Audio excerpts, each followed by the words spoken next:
Maka dia pun menyampaikan, dan ini kata para ulama, kalau kita mau berkeluh kesah, menyampaikan, bukan keluh kesah kepada Allah, tapi kalau kita mau dapatkan, bermusyawarah dan nanya sebuah hukum, larinya kepada alim.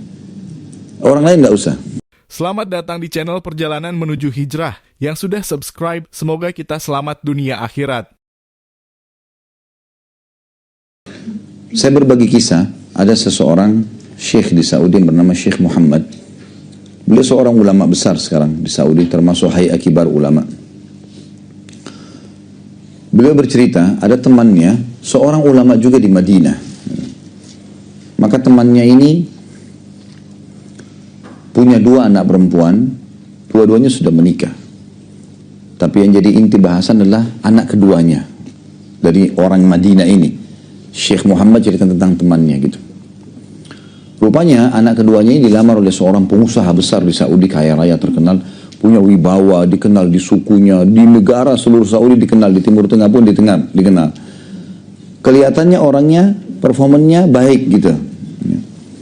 Ternyata setelah menikah, yang terjadi adalah si anak orang syekh dari Madinah ini, kebetulan dua anak perempuannya, yang pertama sudah menikah dan bahagia, yang kedua ini yang ada masalah. Dan ini adalah lebih salihah, lebih baik daripada kakaknya sebenarnya. Dia coba menahan masalah rumah tangganya, dia tidak ceritakan pada ayahnya, akhirnya dia ceritakan, dia sampaikan, ayah, cobaan Allah pada saya ini, laki-laki yang menikahi saya tidak seperti yang anda sangka. Tidak berlalu 2 hari kecuali pasti mukul. Pasti mukul dan sangat menyakitkan. Kalau bukan karena iman saya dan menjaga nama baik anda, saya sudah cerai. Lalu kemudian ayahnya perempuan ini nasihati anak mantunya. Rupanya iya gitu ya. Kayak tidak dihiraukan saja. Karena dia punya wibawa, dia orang kaya raya. Dia nggak peduli cerai pun nggak penting buat dia. Nggak masalah.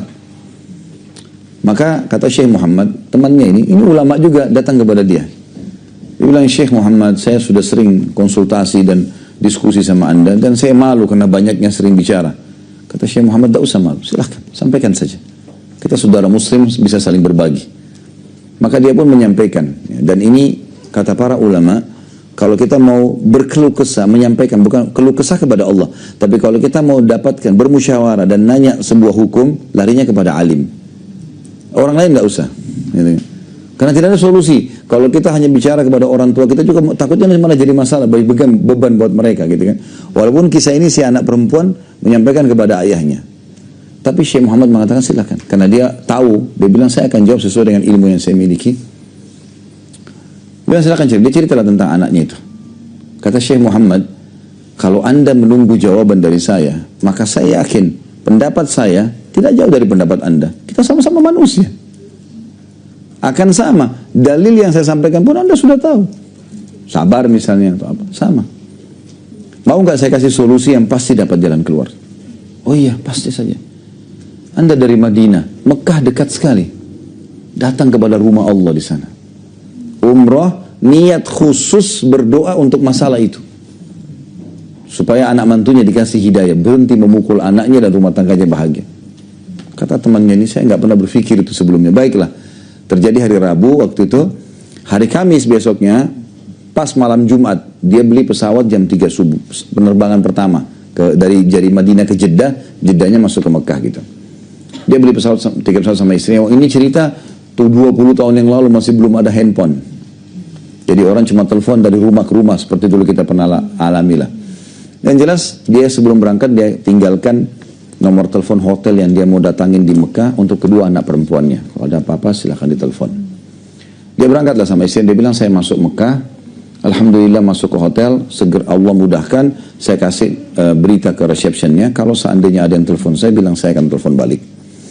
Dia bilang kemudian saya masuk ke Masjid Haram. Saya tawaf, saya sa'i, sholat di belakang makam Ibrahim. Semuanya doa saya fokus supaya anak saya keluar dari masalahnya. Selalu gitu. Solusi itu minta, ya Allah saya berkeluh kesah padamu, selesaikan masalah anak saya. Anak saya tahu salihah baik, suaminya ini mohon berikan hidayah. Kembalikan kepada Allah SWT. Dia bilang begitu. Dia bilang setelah selesai semuanya, azan subuh. Saya sholat subuh di Masjid Haram, walaupun saya keluar rumah dari jam 2 malam, mengantuk sebenarnya. Tapi hati saya terdorong untuk duduk sampai syuruk. Dia bilang saya duduk sampai terbit matahari. Setelah saya pulang ke hotel. Pas saya pulang ke hotel, resepsinya bilang, bukankah anda Syekh si Fulan? Dia bilang, iya. Dari tadi nih sudah 1 jam atau 2 jam ini ada satu perempuan dari Madinah ribut telepon kami terus nih. Nanya Anda ini.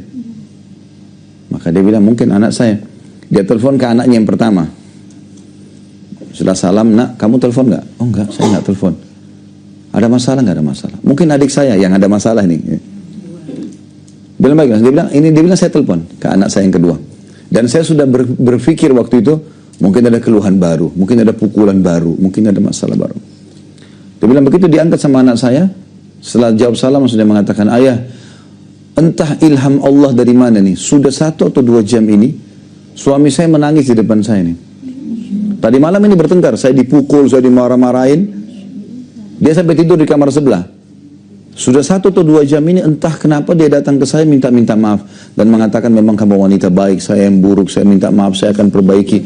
Sampai sekarang saya telepon nih, dia sama Anda, dia masih menangis di depan saya nih. Dia niat memperbaiki ke depan. Cuma Bapak Ibu sekalian, dalam berkeluh kesah pada Allah, kita harus ikuti dengan keyakinan. Kadang-kadang kita ikuti dengan keraguan. Ragu ini mengurangi kualitas doa kita. Gitu loh.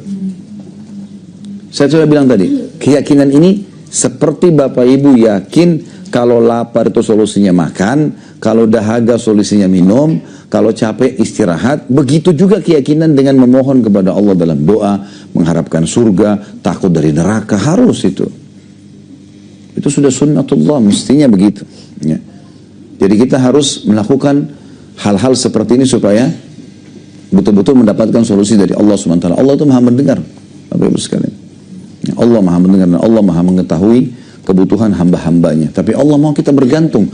Kalau bahasa saya sebenarnya Allah mau kita manja kok, tapi kita tidak mau dimanja. Minta semua, mau apa saja minta. Keluh kesah. Sampai para sahabat selalu sendalnya, ridwanullah alaihim, sahabat-sahabat Rasulullah SAW, kalau sendal mereka putus, memohon kepada Allah, ya Allah sendal saya putus, gantikan. Sendal putus, minta sama Allah. Jangan difikir sendalnya, kekuatan keyakinannya sama Allah itu. Allah memang gak akan lemparin sendal dari langit. Tapi Allah akan menggerakkan makhluknya. Ada yang kesian kasih dia sendal, ada yang kasih hadiah dia sendal, gitu kan. Kadang-kadang kita kalau kembalikan misal lagi lapar, ya Allah, ucapkan saja, ya Allah lapar. Lihat hasilnya setelahnya. Ada yang kasih makanan, ada teman yang telepon traktir, kayak ketemu di restoran ini yuk, atau kita berkunjung ke rumah teman, gitu. Ada saja. Saya hari Senin kemarin ngisi pengajian di Joglo, habis maghrib, habis isya. Pas lagi mau menuju ke masjid, saya lihat ada orang jual pukis di pinggir jalan. Cuma saya mau kejar sholat isya karena waktu itu belum azan, khawatir saja nanti telat pengajian. Saya pikir ya udah nanti aja deh kalau pulang, insya Allah Allah kasih. Waktu pulang saya buru-buru naik ke mobil, lupa beli itu. Maka saya bilang oh lupa, mungkin belum rezeki. Besoknya siang kemarin hari Selasa saya ngisi pengajian di Blok M, kajian Bulughul Maram. Baru saya duduk di masjid, pengurus masjid bawain cookies itu. Pas dibuka. Saya tidak pesan, tidak apa ini. Dibawa ke depan saya, dibuka. Begitu saya lihat, saya bilang subhanallah, baru semalam saya pengen nih. Tidak minta dikasih sama Allah. Hanya karena bergantung sama Allah. Dari hal yang kecil, kue pun tidak ada masalah. Apa ruginya? Rugi apa Bapak Ibu sekalian pada saat kita mau ke mall beli baju atau mau ke pasar, ya Allah mudahin parkiran buat saya. Minimal dapat pahala doanya.